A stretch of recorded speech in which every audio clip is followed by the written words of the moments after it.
David blinked against the harsh light as the metallic doors slid open with a hiss, ushering him into a vast, dome-shaped enclosure. The air was thick and humid, filled with the sounds of distant roars and alien chirps. He wasn't alone.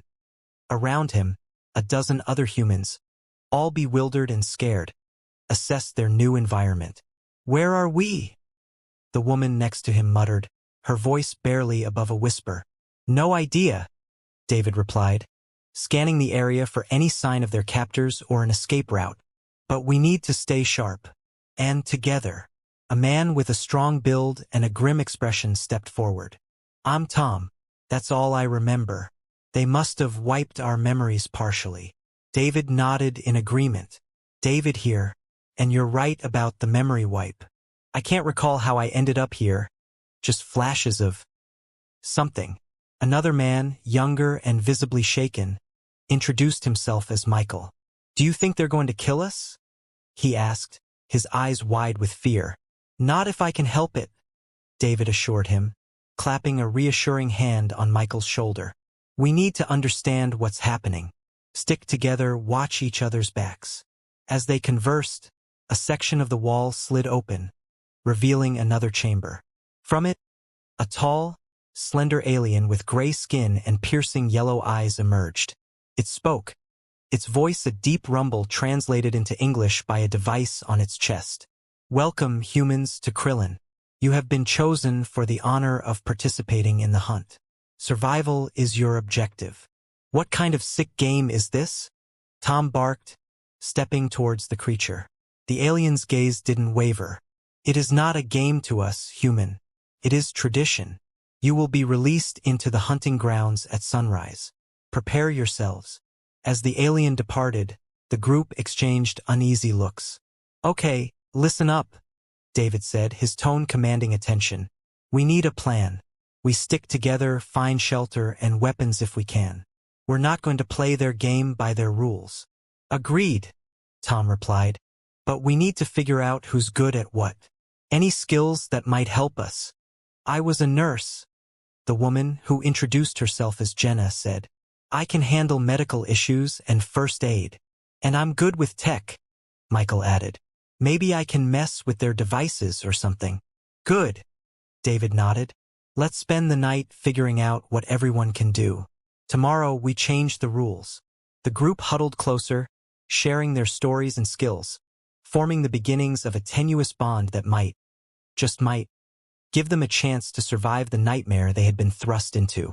Their resolve solidified in the dim light of Krillin's alien dusk, determined to face whatever came next, together. Chapter 2, First Encounter. The air was heavy with moisture, the thick jungle around them alive with alien sounds. Some distant, some far too close for comfort. The sun, a pale blue disk in the violet sky, had barely risen when the alarms blared, signaling the start of the hunt. "Move," David whispered sharply, leading the group through dense foliage. He had spotted a ridge the night before and decided it would be their best shot at a defensive position. Tom followed close behind, scanning their surroundings, while Michael and Jenna kept low, their breathing controlled but tense. Behind them, an inhuman shriek echoed through the trees. "That was close," Michael muttered. "Too close," Tom replied, gripping a sharp rock he had fashioned into a crude weapon. "We need to get higher ground," David agreed. "Once we get to that ridge, we set up a lookout. Find water, maybe some real weapons." Jenna frowned. "And what happens when they find us?" "They won't. Not if we're smart," David said. The group pushed forward, every movement slow and deliberate. But before they could reach the ridge, a figure dropped from the trees ahead of them. It wasn't human. Sleek armor covered its body, a dark, organic-looking material that moved as though alive. Its face was partially concealed by a mask, but the amber eyes that locked onto them were filled with something David hadn't expected. Curiosity rather than malice. "Scatter," Tom barked, raising his makeshift weapon. "Wait!" David held up a hand, stopping the others before they bolted. The alien hadn't drawn a weapon.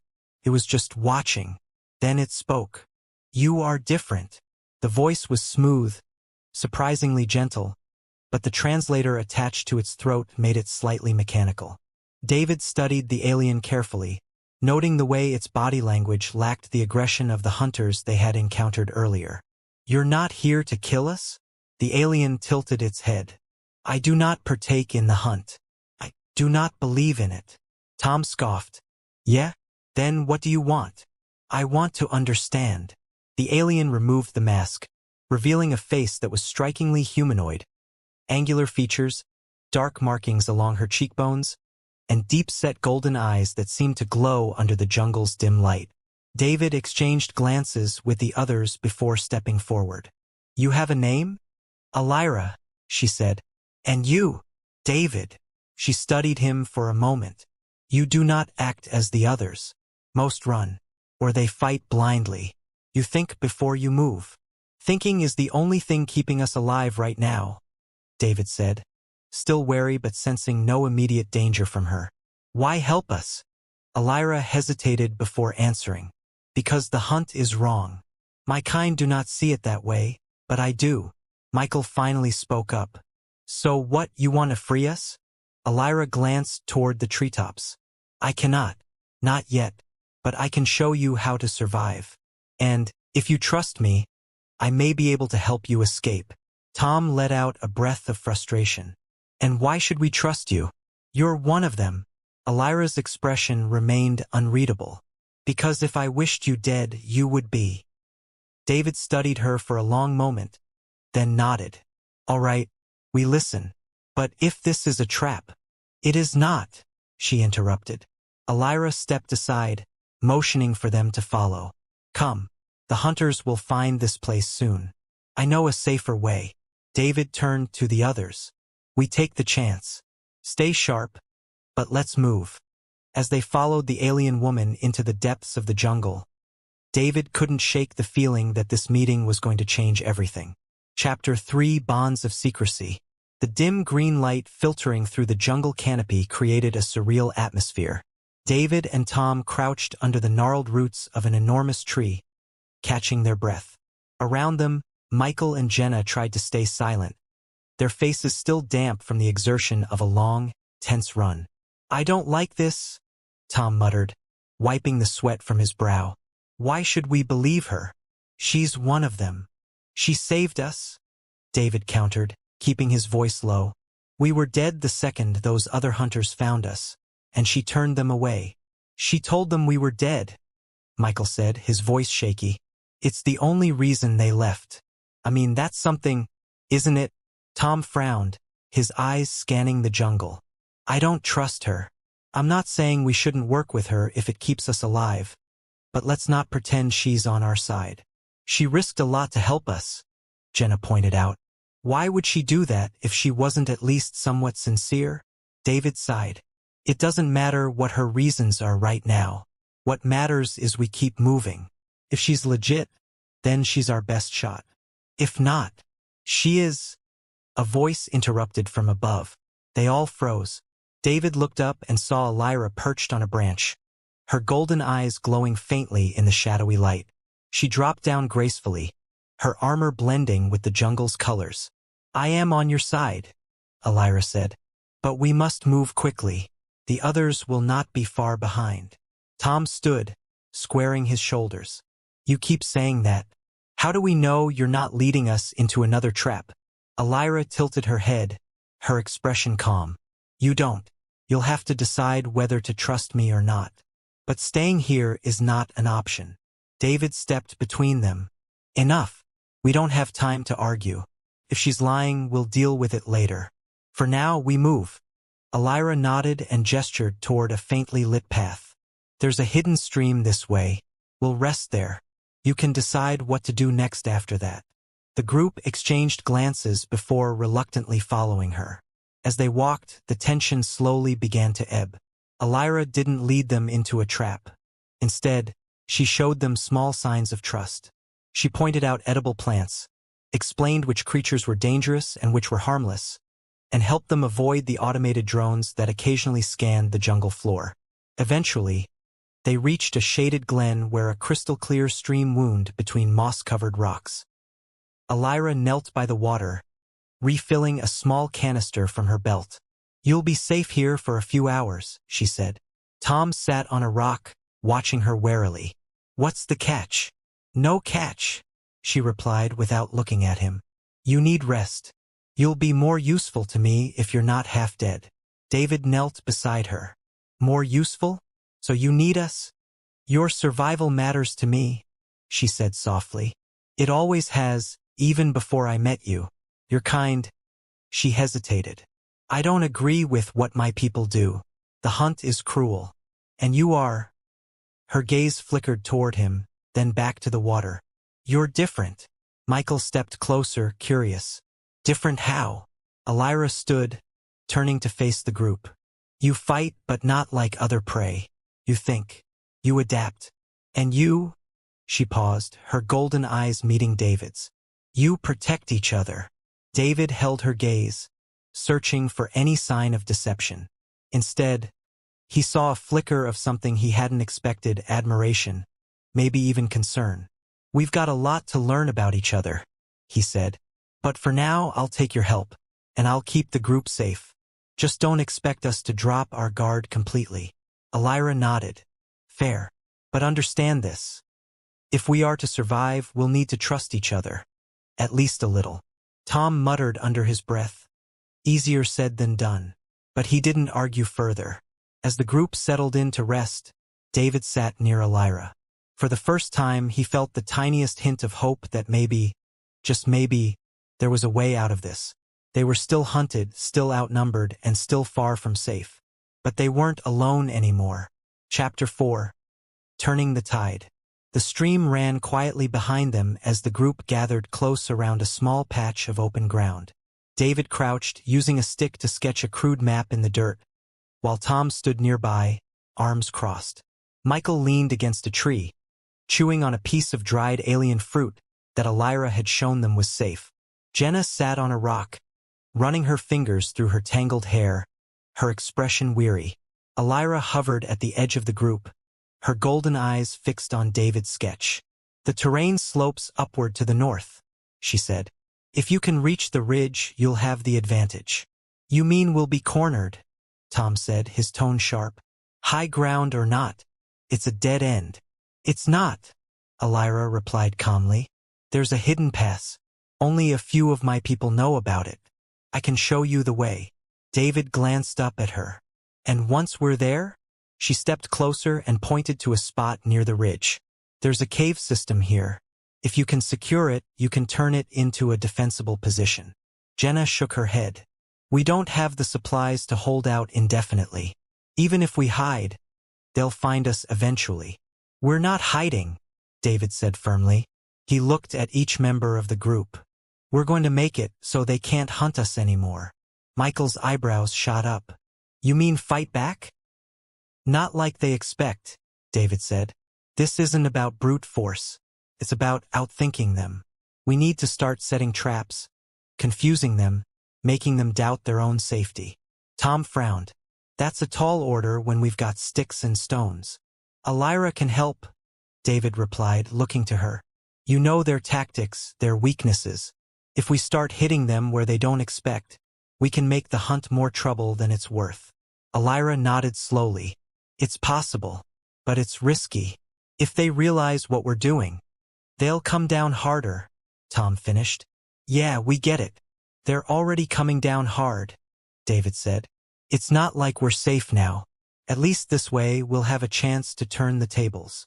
Michael crossed his arms. "So, what's the plan?" David used the stick to draw a series of circles and lines. "We'll start small. Tripwires, decoys, anything to slow them down and waste their resources. The more time they spend chasing shadows, the less time they have to focus on us. Elira can help us figure out where to place traps and how to avoid their patrols." Tom still looked skeptical, but he nodded. "All right, but I want to be clear on one thing. If this blows up in our faces, it's on all of us. No blaming her. No one's looking for a scapegoat," David said. "We're in this together."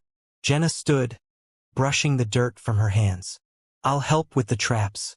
I'm good with knots, and I've done some basic carpentry." If we can find the right materials, I can rig something decent. Good, David said. Michael, I need you to keep an eye out for anything we can use for tech. Wires, batteries? Anything that looks like it can cause a distraction. Michael nodded. Sure. I'll see what I can find. Elira spoke up. I can get you some of the supplies you'll need. My status as a hunt observer allows me access to certain caches. I'll retrieve what I can without raising suspicion. Tom glanced at her. Why do you care so much about helping us? You're risking a lot. Elira met his gaze steadily. Because I believe you deserve a chance. And because my people need to see that this hunt is wrong. If you succeed, you'll prove that. David stood, brushing off his hands. Then let's get started. No more waiting around. We move as soon as it's dark. The group dispersed, each member taking on a role. As they prepared, David felt a small spark of determination. They weren't just surviving anymore. They were starting to take control. Chapter 5: Betrayal. Night had fallen, and the jungle's dense canopy dimmed to a near-black that made every step treacherous. David moved cautiously through the undergrowth, flanked by Tom and Michael. They carried only the tools and scraps they had scavenged over the last few days. Sharp-edged rocks, pieces of alien metal, and lengths of vine twisted into rudimentary ropes. Elira had gone ahead to scout their next target, a storage depot the hunters used to resupply during their games. They planned to sabotage it, to send a message that the hunted were no longer powerless. David held up a hand, signaling the others to stop. A strange clicking noise echoed through the jungle. Tom crouched beside him. That's not an animal. Hunters, Michael whispered. His voice trembled, but he gripped his crude spear tightly. David nodded. Stay quiet. We don't know how close they are. He glanced up toward the canopy, scanning the shifting shadows. As they listened, the clicking faded. A tense silence followed, broken only by the soft rustle of leaves in the faint breeze. David exhaled and motioned for them to keep moving. It wasn't long before they reached the depot, a low, dome-shaped structure partially concealed by thick vines. Elira was already there, waiting in the shadows. She motioned them closer. Inside are supply crates for the hunters, she whispered. Weaponry, tracking devices, and food rations. If you damage the control units, the whole system will go offline. Good, David replied. He looked back at Tom and Michael. Tom, you're with me. Michael, keep watch. If you see anything, whistle twice. Quietly. Michael nodded, gripping his spear as he positioned himself behind a tree. David turned to Elira. What about the guards? They shouldn't be here until dawn, she said. But we must be quick. If anyone sees us. A sharp whistle cut through the air. Michael's signal. David whipped around to see a figure emerging from the jungle. His heart sank as the figure stepped into the light. It wasn't a hunter. It was another Vark, heavily armed, and clearly not an ally. Elira, the new arrival said, her tone cold and accusing. What are you doing? Elira froze, her usually calm demeanor replaced with tension. Venek, I can explain. Venek's amber eyes narrowed. Explain what? That you're helping the prey? That you've betrayed our traditions? Tom shifted his weight, gripping his weapon tighter. David held up a hand to keep him from attacking. Who's this? He whispered to Elira. She swallowed hard. Venek is a tracker, one of the best. If he knows. I know everything, Venek interrupted. He stepped closer, his weapon glinting in the dim light. You're a traitor, Elira, and you'll be punished. David's mind raced. They couldn't take Venek in a fight, not directly. He glanced at Tom, then back at Elira. Do you trust me? Elira hesitated, then gave a quick nod. Yes. Good, David whispered. On my mark, run. Head south. What? She started, but he cut her off. Just do it. Tom, be ready. Venek raised his weapon, aiming it at Elira. You're coming with me, traitor. And as for your new friends, David threw his spear. It wasn't a perfect throw, but it was enough to force Venek to duck, breaking his line of sight. Now, David shouted. Elira darted into the undergrowth, moving faster than any of them could have. Tom lunged forward, using his weight to knock Venick off balance. The alien growled, swinging a clawed hand, but David tackled him from the other side, giving Tom a chance to grab the weapon. Michael rushed forward with his own makeshift spear, trying to help. It was a chaotic, desperate struggle. Venick was strong, stronger than any of them individually, but together they managed to disarm him. Tom pinned him down while David grabbed the alien's own weapon. He pointed it at Venick, his hands shaking slightly. "Don't move," Venick sneered. "You think this changes anything? They'll hunt you down. You'll die like the rest." David didn't lower the weapon. "Maybe, but not tonight." He motioned for Tom to release Venick. The alien stood, brushing himself off, his piercing eyes scanning them. "You'll regret this." "Go," David said, "before I change my mind." Venick glared at Elira, who had returned to the edge of the clearing. "You can't run forever, traitor." Elira didn't reply. She stood firm, her expression resolute. Venick snarled once more before disappearing into the shadows. As the tension ebbed, David turned to the group. "We need to move, now. If he's alerted anyone." "Agreed," Elira said. "There's another safe spot to the west. We'll regroup there." David nodded, leading the way. He knew Venick would be back, and next time he wouldn't be alone. They had made a powerful enemy. Chapter 6. Among the Shadows. David crouched low, motioning for the others to stay quiet. The faint glow of the alien moon filtered through the treetops, casting elongated shadows across the forest floor. The group had found a small cluster of boulders that offered temporary shelter, but David knew they couldn't linger long. "Any sign of them?" Tom whispered, his voice barely audible. He was perched on a rock, his makeshift spear resting across his knees. "Not yet," Michael said, peering through the foliage. He held a sharp peek. "OT going to keep running forever?" Tom muttered. "We need a plan." David nodded, his mind racing. "Elira, you mentioned a cave system near the ridge. Can we get there without being spotted?" She hesitated, then nodded. "If we move quickly, we might make it. But it's a risk. The hunters know these woods far better than you do."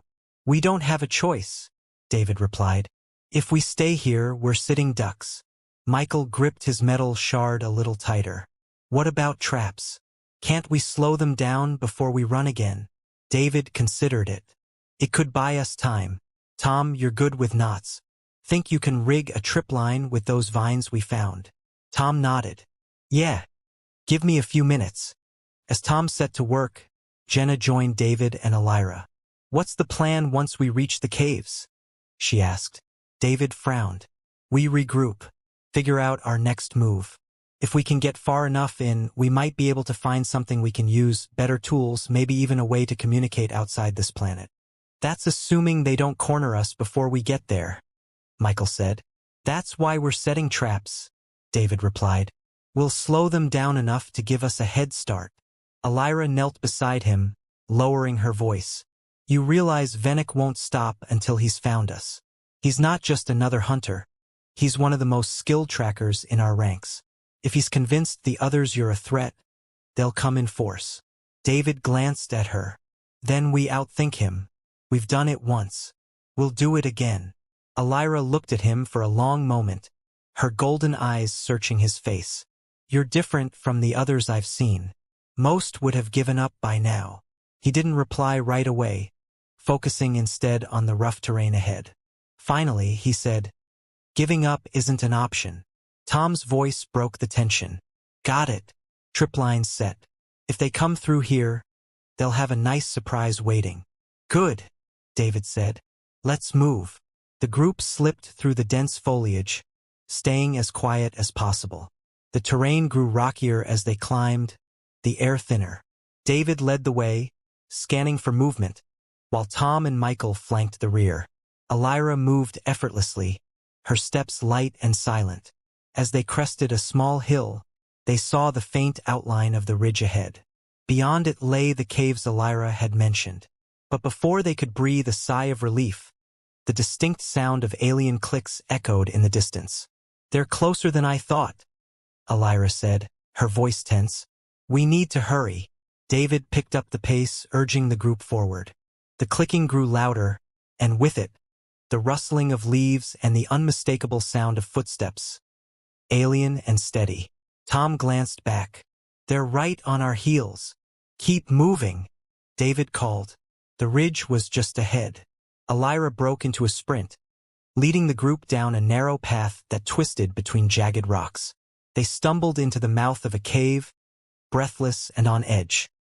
Michael slumped against a wall, clutching his chest.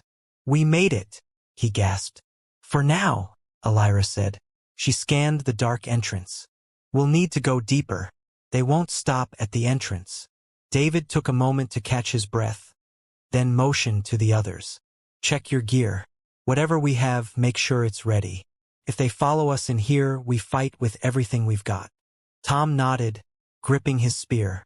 Jenna and Michael exchanged uncertain looks, but neither argued. Elira placed a hand on David's shoulder. "You're not like them," she said quietly. "Like who?" he asked. "Like my people," she said. "You care about them, about each other. That's why you might actually survive this." David held her gaze, feeling the weight of her words. "We survive by working together. That's all there is to it." "Then let's keep going," she said. Together, they stepped deeper into the shadows, the faint sounds of their pursuers echoing behind them. Chapter 7. Revelation. The air inside the caves was cool and damp, the sound of dripping water echoing through the twisting tunnels.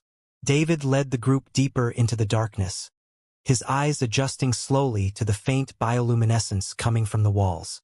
Elira moved beside him, her golden eyes catching the faint light, her expression calm but intense. "Are we sure this is the right way?" Tom asked, his voice low and skeptical. He kept a tight grip on his makeshift spear, glancing over his shoulder every few steps. "Trust me," Elira said. "These caves connect to an old hunter outpost. If we can reach it, there may still be communication equipment left behind." Michael trailed behind, carefully stepping over the uneven ground. "And what if it's not there? What if they cleaned it out?" "Then we keep moving," David said. "We'll find another way, but for now we follow Elira's lead." The tunnels widened into a large cavern, and David motioned for everyone to stop. He examined the space, noticing a strange pattern of symbols carved into the rock. They were unlike anything he'd seen before, intricate spirals and angular shapes that seemed to shimmer faintly in the dim light. "What is this?" Jenna asked, stepping closer. She traced a symbol with her fingers, her brow furrowed. "It doesn't look like Vark writing." Elira hesitated, her gaze fixed on the carvings. "It's not." Tom crossed his arms. "Care to explain, then?" "This is older," Elira said slowly.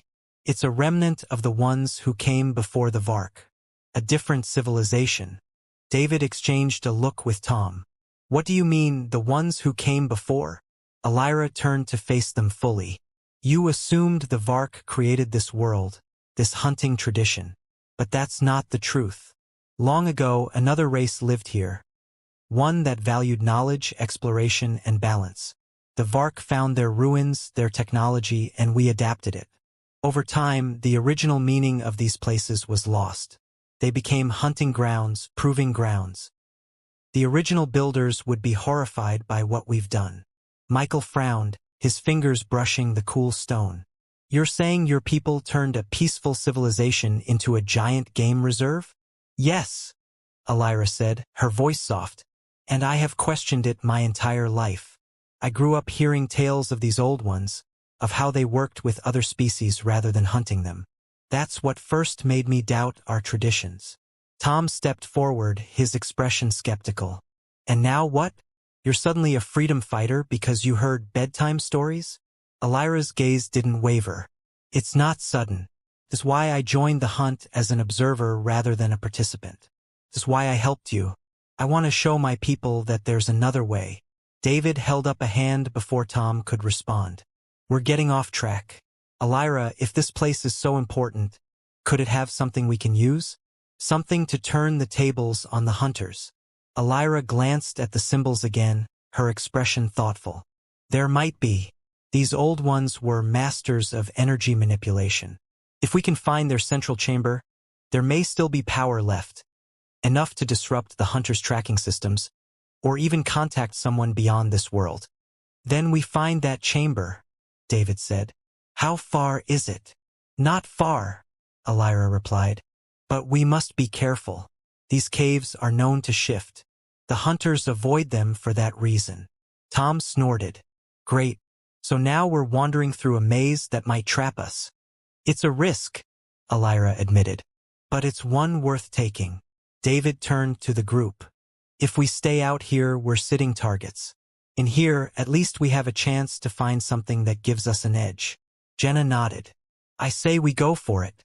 If there's even a small chance we can find something useful, it's better than just running. Michael hesitated, then sighed.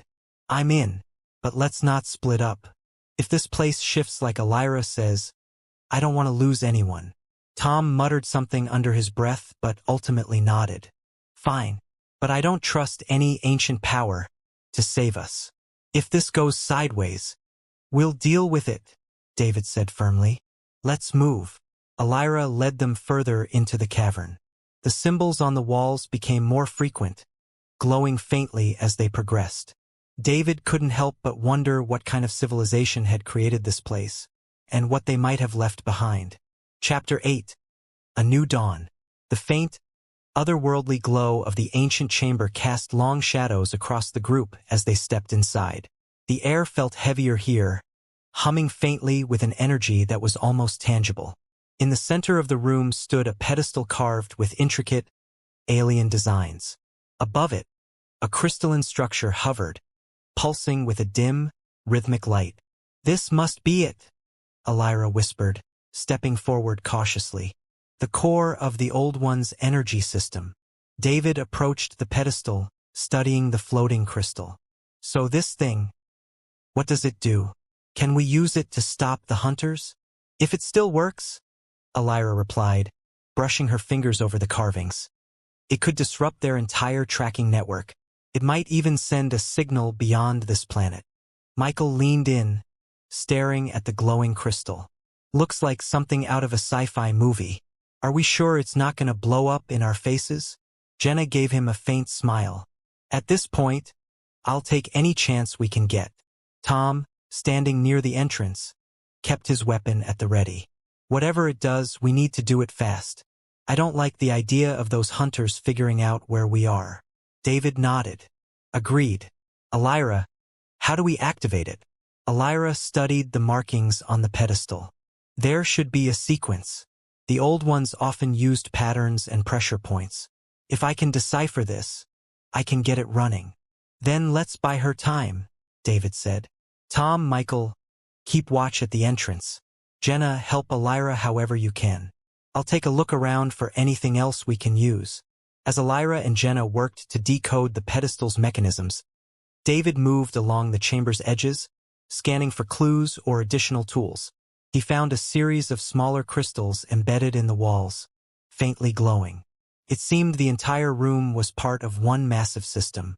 David, Jenna called out softly. She's making progress. We're almost there. Good, he replied, walking back toward the center. How much longer? Not long, Elira said, her golden eyes focused on the pedestal. She pressed a sequence of symbols, and the glowing crystal above began to pulse faster. A low hum filled the chamber, growing steadily in intensity. Whatever you're doing, Tom muttered from the entrance. Make it quick. I'm hearing movement outside. David joined him, his eyes narrowing as he strained to hear. Faint clicks and rustles echoed down the tunnel, growing louder by the second. They're coming, he said. Elira. Almost done, she interrupted. Her fingers flew over the markings, pressing each one with precision. Finally, she stepped back. It's active. The crystal flared brightly, and a wave of energy rippled outward. The chamber walls vibrated as the hum grew louder, and then silence. What happened? Michael asked, his voice tinged with nervousness. Elira moved to a smaller console on the side of the pedestal. I'm scanning now. If the signal reached out, the Hunter's network should be disrupted. With luck, the Interstellar Council will notice the anomaly and investigate. Luck, Tom growled. That's our plan? Luck? It's better than nothing, David said. We needed to try something. If this works, it'll be worth the risk. A distant roar interrupted their conversation. David's head snapped up. We've got to move. They'll still come looking for us, and we don't know how long this disruption will last.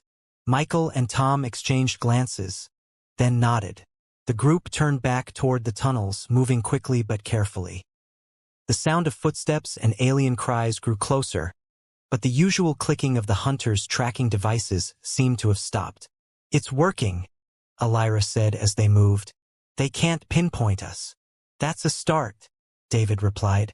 Now we just have to stay ahead of them until we can get off this planet. The group emerged from the caves into the pale light of dawn. The dense jungle stretched out before them, still cloaked in mist. For the first time in days, the oppressive sounds of the hunt were muted. There were no whirring drones or high-pitched sensors, only the natural noises of the alien wildlife. Tom glanced around, still clutching his spear. So now what? We keep moving, David said. If Elira's right, help might be on the way. Until then, we stay out of sight, set more traps, and look for anything else we can use. Jenna smiled faintly. We've made it this far. That's something. Elira stood beside David, her golden eyes scanning the horizon. It's not over yet, she said. But we've taken the first step. My people will notice the disruption. They'll start asking questions. And if they don't? Tom asked, his voice edged with doubt. Then we keep fighting, David said. One step at a time. The group moved forward, their pace steady and purposeful. The dawn's light grew stronger, cutting through the mist as they disappeared into the jungle.